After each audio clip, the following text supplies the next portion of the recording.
अब बात छत्तीसगढ़ के एक और हिंदी पट्टी का राज्य। 90 विधानसभा की सीटें और कल होगी काउंटिंग।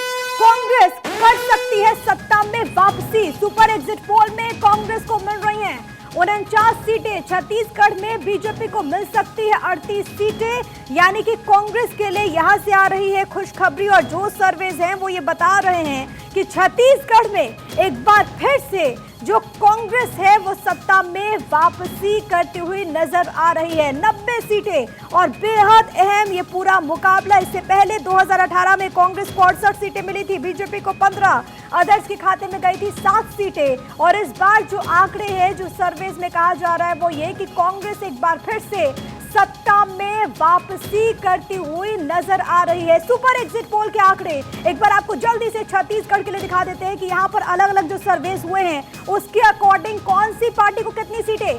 आज तक एक्सिस बाय इंडिया बीजेपी के लिए 36 से 46, कांग्रेस के लिए 40 से 50, अदर्स के लिए 1 से 5, एबीपी सी वोटर 36 से 48, बीजेपी के लिए, कांग्रेस के लिए 41 से 53, 0 से 4 जा सकते हैं अदर्स के खाते में। इसी तरीके से न्यूज 24 चाणक्य के अकॉर्डिंग 33 सीटें बीजेपी को मिल सकती है। इसके अलावा 57 सीटें कांग्रेस को, अदर्स को 0। इंडिया टीवी सीएनएक्स के अकॉर्डिंग 30 से 40 सीटें बीजेपी, 46 से 56 कांग्रेस, 3 से 5 अदर्स के खाते में।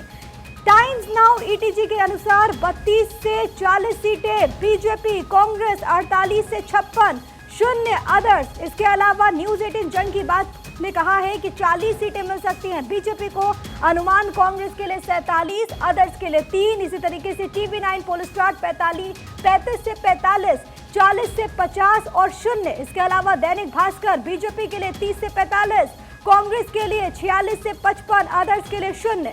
इसके अलावा पी मार्क की बात करें तो 38 सीटें बीजेपी, 48 सीटें कांग्रेस, अदर्स यहां पर खाता नहीं खोल पाएंगे। कुल मिलाकर 90 विधानसभा की सीटें और इसमें ऑन एन एवरेज अगर आप देखें तो कांग्रेस की सीट यहां पर अधिक है। 49 सीटों के साथ कांग्रेस सत्ता में वापसी करती हुई, बीजेपी एक बार फिर से 38 सीटों के साथ विपक्ष में आती हुई नजर आ रही है। अदर्स केवल और केवल 3 सीटों पर सिमटते हुए दिख रहे हैं। अभी 6-7 सर्वे हुए हैं, किसी के आंकड़े मिलते जुलते नहीं है, है ना।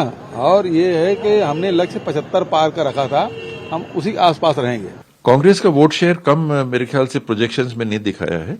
पिछले बार भी 42% के आसपास वोट शेयर था, बीजेपी का 32 था। अभी प्रोजेक्शन में आप बीजेपी को गेन दिखा रहे हैं, वोट शेयर में उनका गेन दिखा रहे हैं।